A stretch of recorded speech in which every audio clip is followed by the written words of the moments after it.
ഞങ്ങൾ മൂന്നാളും കൂടെ ഇവിടെ അടുത്തൊന്നും സെൻറ്റർ ഇല്ലായിട്ട് കേരളത്തിൻ്റെ ഇങ്ങേ താഴെ അറ്റത്തേക്ക് ഒരു എക്സാം എഴുതാൻ വന്നിരിക്കുകയാണ്. വന്നു സ്റ്റേയിൽ ബാഗൊക്കെ വെച്ച് പുറത്ത് ഭക്ഷണം കഴിക്കാൻ പോയപ്പം നമ്മുടെ സ്റ്റേൻ്റെ തൊട്ടടുത്ത് തന്നെ ഒരു കേക്ക് വേൾഡ് ഉണ്ട്. ഒരു സാധാ ബേക്കറിയെങ്കിലും ഉണ്ടാവണേന്ന് പ്രതീക്ഷ വന്നാൽ നമുക്ക് ഒരു കേക്കിൻ്റെ വേൾഡ് തന്നെയാണ് ഉണ്ടായത്.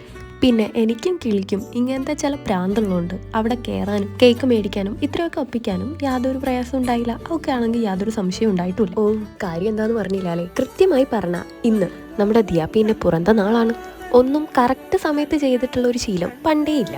ഒന്നുകിൽ എല്ലാത്തിനും നേരത്തെ മുമ്പ്, അല്ലെങ്കിൽ എല്ലാം കഴിഞ്ഞിട്ട്. അല്ലാണ്ട് എല്ലാം കറക്റ്റ് സമയത്ത് ചെയ്ത് അവരെല്ലാം പ്രതീക്ഷിക്കുമ്പോൾ ചെയ്യുമ്പം ആ സർപ്രൈസ് ആയ മുഖവും പിന്നെ ഇങ്ങനത്തെ ചെറിയ ചെറിയ ഇമോഷൻസ് ഒന്നും നമുക്ക് കാണാൻ പറ്റില്ലല്ലോ. എനിക്കിങ്ങനത്തെ സർപ്രൈസുകൾക്കൊക്കെ ചുക്കാൻ പിടിക്കാൻ ഭയങ്കര ഇഷ്ടമാണ്. ഇതൊക്കെ കഴിഞ്ഞിട്ട് അവരുടെ മുഖത്തുണ്ടാവുന്ന ആ ചിരി സന്തോഷം ഉണ്ടല്ലോ, അതാണ് നമുക്ക് കിട്ടുന്ന ഏറ്റവും വലിയ റിട്ടേൺ ഗിഫ്റ്റ്. മാത്രമല്ല എനിക്ക് എപ്പോഴും തോന്നിയിട്ടുണ്ട് ഒരാളെ കണ്ണ് നിറയുമ്പോൾ സന്തോഷം തോന്നുന്നത് ഇങ്ങനെയുള്ള സമയത്താണ്. അങ്ങനെ 2 ആഴ്ച മുമ്പേ ഇതെല്ലാം പ്ലാൻ ചെയ്ത് ഒപ്പിച്ച് അവളെ ബർത്ത്ഡേൻ്റെ അന്ന് ഞാൻ വീഡിയോ എഡിറ്റ് ചെയ്ത് ഇറക്കി. അതുകൊണ്ട് എന്താ ഇത്രയൊക്കെ ഒപ്പിച്ചിട്ടും ആൾക്കൊരു സംശയം തോന്നിയില്ലല്ലോ.